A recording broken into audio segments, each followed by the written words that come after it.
Want to have your clip featured in the Skyrim Clip of the Week? Simply record the clip on your Xbox and then send it to me via message. My gamertag is iRyanI, that's IRYENI, and then you can message it to me over Xbox and I'll be able to view it. I look forward to seeing the clips that you guys send me. Now moving on to the video.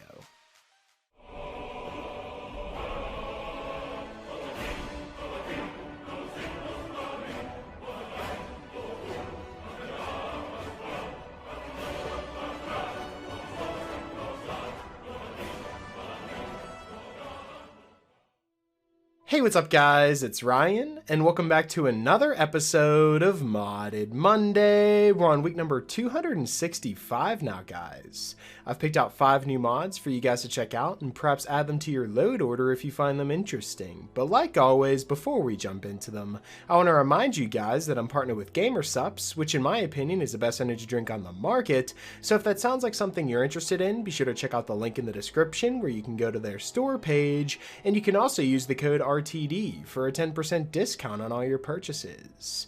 I also want to say, don't forget to subscribe so you don't miss any brand new mods each and every single week. Now that all that's out of the way, we can jump into this week's mods. And starting us off, we have a fantastic UI mod called Sensible Interface.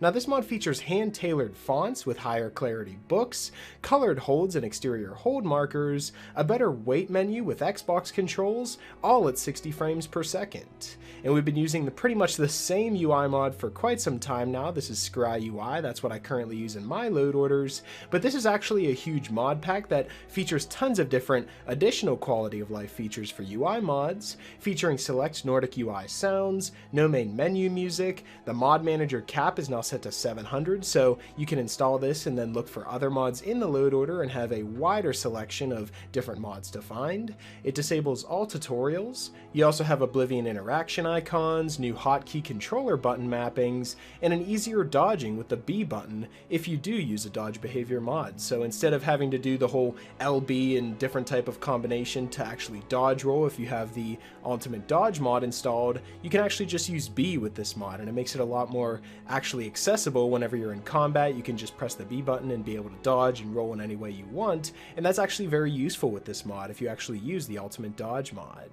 There's also additional controller inputs, which remaps the controller keys to give easier access to favorites and hotkeys. There's no unwanted inputs, and left bumper only acts as a shift modifier, so you can actually access your entire inventory by just holding LB and pressing X, or B, or Y, or A, and it accesses the skills, the magic, the items, and the map as well. And the controller bindings is a note that's added to your inventory with an image of the bindings, so there's no confusion. Now altogether, in my personal opinion, I think I'm going to stick with Scry UI just because it's a huge mod pack that contains so many different mods, but this is also a brilliant mod pack that features tons of new UI changes, and I really like the new UI changes that they've had here. You know, they combine a bunch of different useful mods all together into one simple mod here, coming in at 9.18 megabytes, so if you like the way this HUD looks, I'd strongly recommend adding it to your load order, and that's definitely why this mod's featured here at a number 5 spot, so I'd strongly recommend downloading the Sensible Interface mod. Coming in at the number 4 spot, we have a brand new badass armor set that features different colors that you can use and new weapons to wield. This is the Deathbrand mod. Now the mod page reads that this is an awesome replacer for the Deathbrand armor that's already in the game, as well as a new standalone armor set called the Conungargaff armor. These are male and female versions with proper weight sliders. There's 3 different colors available to pick and choose from, as well as one-handed and two-handed swords, and even a defensive dagger that works as a shield. You can craft any of these items at any forge, and you can temper them too, and all of these textures are 2K fully optimized. The Deathbrand armor continues with the same stats, light armor and same enchantments, and the changes are only aesthetic. The mod creator knows it's not made of Skyrim anymore, but they don't really like the crystal armors, so they did a version for themselves. The heavy Conungargaff armor has stats superior to the heavy Skyrim armor, so they added it to the leveled lists, and it will only appear on high levels and be very rare. And as you can see, as I'm showcasing the armor here, I can definitely tell that it's fully optimized because these textures are absolutely amazing.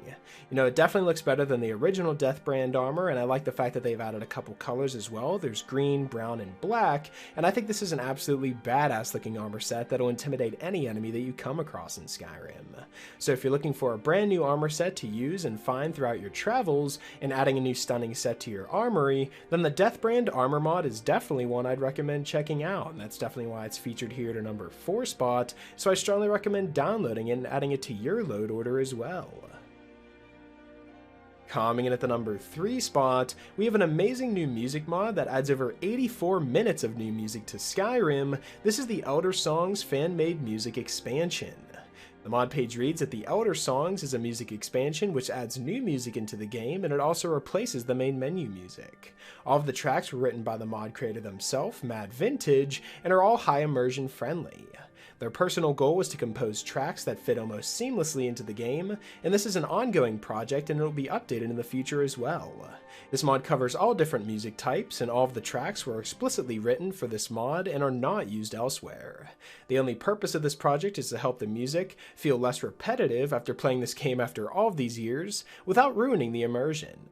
None of the original songs will be replaced either, so you'll still hear regular Skyrim music. Now, the mod creator then goes on to say that of course the task of adding new music into Skyrim is beyond legendary difficulty. Thanks to the god among men called Jeremy Soul, no one will ever come close to his compositions. But maybe after almost 10 years you want some fresh air in your game, and this is their chance to shine. This is a project that's deep from the mod creator's heart. So let's take a listen to some of the songs from the Elder Songs mod here, and I will say that I don't want to really get copyright claimed because a lot of the times that I showcase a lot of the music mods, they end up getting claimed and taken down and I have to change things up. So to avoid that, I'm going to play about 10 seconds of a lot of the songs that you'll find within this mod, but if you do want to listen to the entire project for yourself, I'll make sure to link the video in the description where it has the entirety of all the songs within the mod so that you can listen to it for yourself before you download the mod. I would strongly recommend doing so because this music's awesome. But enough of my rambling, let's actually jump into the songs that's featured within the Elder Songs fan-made music expansion mod.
Now, as you can see, this music is absolutely amazing.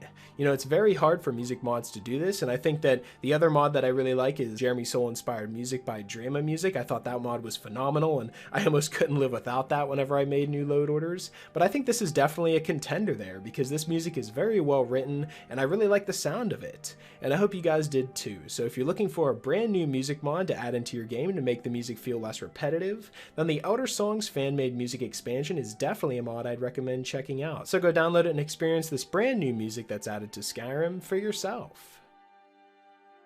Coming in at the number 2 spot, we have an amazing new mod that allows you to transform into a dragon for yourself. This is the Feral Dragon Avatar, or WereDragon mod. The mod page reads that this mod adds a unique shout to the game along with a very simple quest to obtain it, and the shout lets you transform into a WereDragon-like creature, and it comes with different classes, powers, and a custom perk tree as well. Now the transformation is completely separated from the original werewolf quest, and you're also flagged as a dragon whenever transformed, so you'll trigger special dialogues when fighting foes. For example, guards will shout, "I'm going to kill you, dragon," and things like that, which I think is a very nice touch. They've also selected the voice type of the transformation to be like a dragon, so you'll no longer sound like a werewolf, instead you'll sound like a dragon, of course. This mod is also compatible with mods that change the dragon voice type, like talkative dragons, and whenever you use your normal shouts, you will say the words of power. Because yes, you can use any shout while in dragon form. They've also crafted this dragon form so that you can loot any corpse and chest in the game without having to turn back into a human. But you can't equip any item or spell unless it's a shout or power, and this uses a voice slot, so you can still use mod powers. They've also left open the window allowing you to use any potion that you want in case you want to pair this mod with animated dragon wings, because they both work alongside each other. This transformation is completely centered along shout mechanics, so the more shouts you know, the more powers your dragon form has. It's also completely compatible with any shout overhaul that you may have, and the WereDragon uses similar mechanics from the werewolf form uses, of course. Now, to actually obtain this beast form and actually be able to transform into a dragon for yourself, the quest for this mod is super simple, and the mod creator wanted it to be like that. And the end objective here is to obtain the power, so when you're level 15 and you've completed the Dragon Rising quest, this quest will activate. And the next time you sleep, you'll have a dream in which you'll be transported to a cell with a red WereDragon, and you simply just have to defeat him to obtain the shout. And that's really it. You'll then return back to the land of the living once the dragon lies dead with the shout unlocked. Now with this power that you've just unlocked, you'll be able to quickly tap it to use it as a power, which allows you to select what type of dragon you want to be, the color as well, and then you can also head to the perk tree, which is a whole new perk tree that you'll be able to get whenever transforming into a dragon for the first time. And the more dragon souls that you have, you'll be able to upgrade the perks within the tree, which I think is a very good use of dragon souls now. And then once you've selected what type of dragon you want to be and the perks you'll have, you can then hold down the power instead of just using the first word, and it'll actually transform you into the dragon that you want to be. Now there's tons of different dragons that you can actually become within this menu here. You have a red dragon, a silver dragon, a black dragon, a blue dragon, a bronze dragon, a green dragon, and even a time dragon, which all have their own unique capabilities that actually change. You have different base armors, resistances, and weaknesses, as well as different breaths that you can use. So whenever you're inside of the actual WereDragon form, you can press the shout button again one time, and your character will do a loud shout that's just a complete and utter chaos shout. You know, if you're the red dragon, you'll just completely breathe fire and decimate all of your enemies. If you're the frost dragon, you'll just have frost, of course, as well as the other different types of elements that you can have. There's so many new abilities to explore within this mod, and I love the fact that it brings a new beast form to actually have. So you have, you know, the vampires in the original game, the werewolves in the original game, and now you can become a WereDragon, which I think is incredibly badass. So if this sounds very interesting to you, I'd strongly recommend downloading it, because I had so much fun testing this mod out, and I really didn't want to stop playing with it after I was testing it. So if you're looking to take on Skyrim in a new way and become a true Dragonborn, or maybe a true dragon, then the Feral Dragon Avatar WereDragon mod is definitely a mod I'd recommend checking out. So go download it and become a true dragon for yourself. Coming in at the number 1 spot this week, we have a brand new addition to a very popular mod that's been on the mod page for quite some time now. This is the quest mod, The Wheels of Lull, the Unwound edition. And the mod page reads, at far, far below Nirn, past the lava flows and the still mining machines of the dwarves, lies the great clockwork city of Cirillo. 2 centuries ago, an individual stepped through its non-existent gates, forever changing it and its residents. From its actions came the chronographers, the fabric timekeepers, and the watchers of the world, and since those 2 centuries they've lived within great void yards and helipads of ruined cities, silently guarding the world from danger. But now, deep beneath the throat of the world and the most astute of their outposts, something dangerous is stirring. And the rejected and broken chronographers of Lull find that they have no choice but to seek outside help, and once again bring a mortal hero into the depths of the Clockwork City, to stop a mad mystic and his army of twisted experiments from unmaking the very foundations of the world. So once again descend into the expanse of Cirillo and once again turn the wheels of Lull. Now, the Wheels of Lull is an enormous, sprawling, expansion-sized quest mod that serves not just as a sequel to Sotha Sil Expanded, but ties together almost all of the mod creator's previous quest mods. That mod creator being Trainwiz, of course. He's a very talented quest mod creator and mod creator in general, and I really love every single mod that he's brought to the mod page here.